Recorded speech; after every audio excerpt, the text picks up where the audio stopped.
Bonjour. Nous continuons. Alors, chouette, une parabole. Moi, j'aime bien les paraboles. Ah oui, c'est les miracles, les miracles, les miracles. Là, une parabole, mais en fait, c'est pareil. C'est toujours une comparaison pour parler de Dieu. C'est un peu comme les fables. Peut-être que les enfants connaissent les fables de La Fontaine. Chaque fois, il y a une histoire qui essaye de faire réfléchir sur une petite leçon. Ah oui, c'est ça. Une parabole, c'est pas pour regarder la télé. Hein, c'est une comparaison. Jésus trouve une image pour essayer de nous expliquer ce qui est important dans la vie et comment se fait notre rapport à Dieu. Et là, nous avons une parabole, peut-être une des plus célèbres et une des plus belles, s'appelle la parabole du semeur. On la trouve en Matthieu 13, versets 2 à 9, mais là, on va l'écouter dans Marc 4, verset 1. Jésus se mit de nouveau à enseigner au bord de la mer. Une grande foule s'étant assemblée autour de lui, il monta et s'assit dans une barque sur la mer. Toute la foule était à terre sur le rivage. Il leur enseigna beaucoup de choses en paraboles et il leur dit dans son enseignement : « Écoutez, un semeur sortit pour semer. Comme il semait, une partie de la semence tomba le long du chemin. Les oiseaux vinrent et la mangèrent. Une autre partie tomba dans un endroit pierreux, où il n'y avait pas beaucoup de terre. Elle leva aussitôt, parce qu'elle ne trouva pas un sol profond, mais quand le soleil parut, elle fut brûlée et sécha, faute de racines. Une autre partie tomba parmi les épines. Les épines montèrent et l'étouffèrent, et elle ne donna point de fruit. Une autre partie tomba dans la bonne terre, elle donna du fruit qui montait et croissait, et elle rapporta 30, 60 et 100 pour un. Puis il dit : que celui-ci qui a des oreilles pour entendre, entende. Voilà la parabole du semeur. Alors les paraboles, c'est toujours un peu mystérieux. Il faut essayer de comprendre ce qu'il veut nous dire. Alors pour ça, toujours pareil, une parabole, comme tout texte du Nouveau Testament ou de la Bible, ça parle de nous. Et donc la question là-dedans, c'est dans toute parabole, il faut essayer de se dire où est-ce que je suis moi, où est Dieu, peut-être parfois où est Jésus. Bon. Alors là, où est Dieu ? Ça va être le semeur. Bon, a priori, oui, c'est toujours le chef, le maître, c'est celui qui agit. Donc le semeur, c'est Dieu qui est le semeur. Donc Dieu sème. Et nous, on est quoi ? Alors, nous, on va être la terre ou les graines. Oui, probablement la terre. Alors les graines, on peut dire les graines, ça c'est une idée. Dieu sème les graines sur la terre, on pourrait dire ça. Nous sommes comme des graines semées par Dieu dans le monde pour essayer d'apporter quelque chose. Et heureusement qu'il y a des chrétiens dans le monde, parce que le monde, il est plein de dureté, de violence, et il faut bien qu'il y ait des gens qui, dans le monde, soient des germes d'amour, de tendresse, de pardon, d'amitié, de bonté, de douceur. Et donc nous sommes peut-être ces graines jetées dans le monde pour essayer d'apporter dans le monde un petit quelque chose. Et quand on est planté dans le monde comme un germe de bonté, ça grandit et ça peut faire en sorte que les autres, à leur tour, vont donner de la bonté. Donc on peut dire qu'on est les graines, ça fonctionne. Mais en fait, c'est pas comme ça que c'est lu d'habitude. On peut dire aussi, donc, nous sommes la terre. Alors, on peut dire qu'on est la terre. Donc, effectivement, à ce moment-là, Dieu nous donne quelque chose et il faut qu'on le reçoive bien comme il faut. Il faut qu'on reçoive bien les dons de Dieu. Et alors, qu'est-ce que ça va être, ces dons de Dieu ? C'est quoi ces graines qui nous envoient ? Là, je suis un peu embêté parce qu'a priori, si je le lis tel quel, je dirais, c'est à chacun de le dire. Moi, je ne peux pas dire. Chacun reçoit des chances dans sa vie. Chacun a des grâces, on appelle ça en langage religieux. Chacun a des chances. L'un, c'est peut-être d'être en bonne santé. L'autre, c'est d'être intelligent. L'autre, c'est d'être gentil. L'autre, c'est d'être dans un bon pays. L'autre, c'est d'avoir de l'argent. L'autre, c'est d'être dans une famille agréable. L'autre, c'est de réussir à l'école. L'autre, c'est de réussir en sport. L'autre, j'en sais rien. On a tous des chances, en fait, dans notre vie qui nous sont données et qui ne sont pas les mêmes. Et c'est pour ça que il ne dit pas, vous avez eu la chance, vous, d'avoir ceci. Ça dépend. Il y a des gens qui ont eu cette chance et d'autres qui en ont une autre. Mais tous, on a quelque part des chances qui nous sont données. Il faut savoir retrouver ces chances qu'on a. Et c'est ça qu'il faut prendre. Toi, tu as tel talent, tu as tel don, telle capacité, telle chance. Tu as ça que les autres n'ont pas. Ou même si les autres l'ont, c'est pareil. En tout cas, toi, tu as ça. Eh bien, prends ça. Et la première chose qu'il dit, c'est que nous, si on est la terre, eh bien, il faut prendre ces dons de Dieu. Et il faut d'abord les accepter, les prendre en soi, les faire grandir en soi et ne pas les laisser tomber pour que ça puisse se développer et redistribuer 1000 fois et devenir encore 10 fois plus grand. Et après, faire profiter aux autres. Et après, en redistribuer pour les autres. Tu as eu cette chance, fais-la grandir en toi, profite de la chance et redonne cette chance aux autres.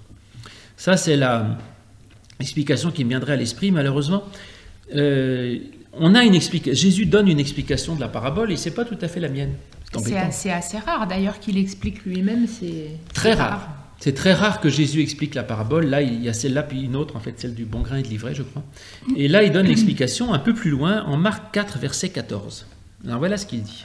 Il leur dit encore, vous ne comprenez pas cette parabole? Comment donc comprendrez-vous toutes les paraboles? Le semeur sème la parole.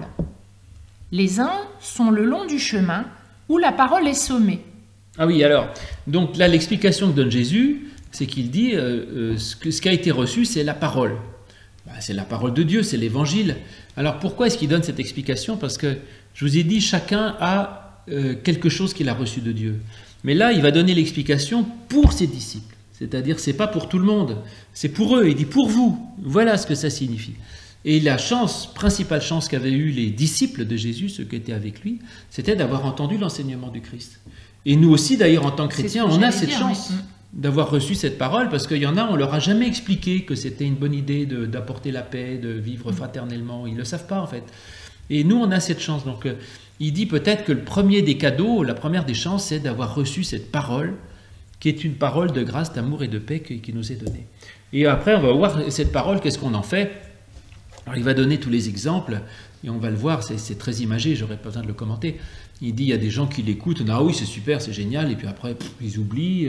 Il y a ceux qui disent, ah oui, c'est formidable, mais ils pensent à autre chose. Puis il y a ceux qui, vraiment, cette parole, il dit, mais oui, toute cette parole de l'Évangile, tout ce que dit le Christ est vrai, et il faut vraiment, je vais le mettre en moi et le faire grandir. Donc c'est ce qu'on va voir, regarde ce qu'il dit. Donc il dit, les uns sont le long du chemin. Alors, les uns sont le long du chemin où la parole est semée. Quand ils l'ont entendu, aussitôt, Satan vient et enlève la parole qui leur a été semée en eux. C'est-à-dire qu'alors là, ça rentre par une oreille, ça sort par l'autre, ça ne les intéresse pas. Les autres, pareillement, reçoivent la semence dans les endroits pierreux. Quand ils entendent la parole, ils la reçoivent d'abord avec joie. Mais ils n'ont pas de racine en eux-mêmes. Ils croient pour un temps, et dès que survient une tribulation ou une persécution à cause de la parole, ils y trouvent une occasion de chute. Oui, alors ça, c'est ceux, ils écoutent, ils disent « Ah ouais, c'est super, c'est bien ça, c'est vrai », et puis en fait, très rapidement, ils pensent à autre chose. Voilà. D'autres reçoivent la semence parmi les épines, ce sont ceux qui entendent la parole, mais en qui les soucis du siècle, la séduction des richesses et l'invasion des autres convoitises étouffent la parole, et la rendent infructueuse. Ah voilà, ça c'est ceux, ils trouvent que l'évangile c'est bien, mais après ils ont plein d'autres préoccupations, plein d'autres centres d'intérêt, plein d'autres soucis, et finalement qui deviennent plus importants que celui de se préoccuper des autres, et donc finalement ils n'en font rien.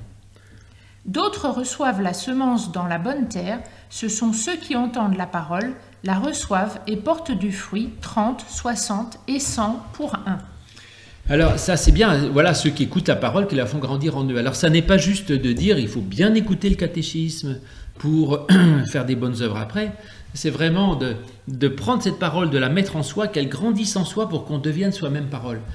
Alors soit pour les disciples c'était de dire vous avez reçu la parole, maintenant vous devez la retransmettre.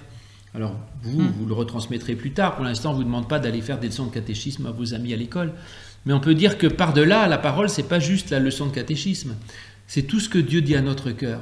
Et qu'est-ce que Dieu dit à notre cœur? On en a entendu plusieurs. C'est tu es pardonné. Et donc Dieu nous dit cette parole, tu es pardonné. Et bien si moi je suis pardonné, je peux faire grandir ce sentiment de pardon en moi et du coup pardonner aussi aux autres, c'est ça, ça grandit et je redonne à revendre. Ou alors Dieu dit je t'aime. Et donc je sais que je suis aimé par Dieu. Du coup cet amour de Dieu peut grandir en moi pour que j'en ai à redistribuer de l'amour. Et donc voilà toutes les paroles de Dieu, c'est ça, c'est du pardon. C'est de l'amour, ou c'est de la paix, c'est de l'espérance, c'est de la confiance, c'est de la joie. Et toutes ces paroles que Dieu me dit sont des paroles qui doivent grandir en moi pour que ça puisse devenir la source de ce que je peux multiplier et redonner au monde. De toute façon, une graine met beaucoup de temps pour pousser. Quand on plante une graine, on ne voit pas le résultat tout de suite. Donc tout le travail qui est fait de lecture de la Bible, de réflexion, de se poser des questions, tout ça, on va dire, ça prépare le terrain pour qu'ensuite la graine puisse percer et donner du fruit.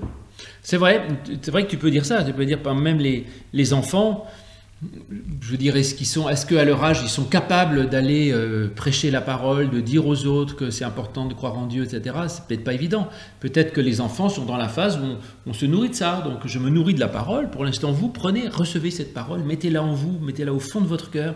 Dieu vous aime, Dieu vous pardonne, Dieu vous accompagne.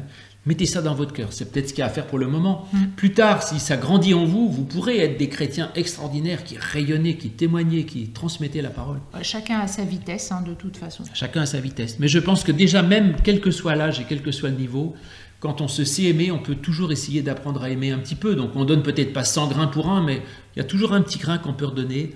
Je crois que Dieu me pardonne, et ben moi je peux arriver à pardonner un peu. Il y a toujours un petit grain qu'on peut redistribuer. Voilà, parabole du semeur, magnifique, et vraiment ça c'est une parabole à connaître, et c'est une des plus belles et des plus essentielles de tout l'évangile. Merci. À bientôt. À bientôt, passez une bonne journée. Au revoir.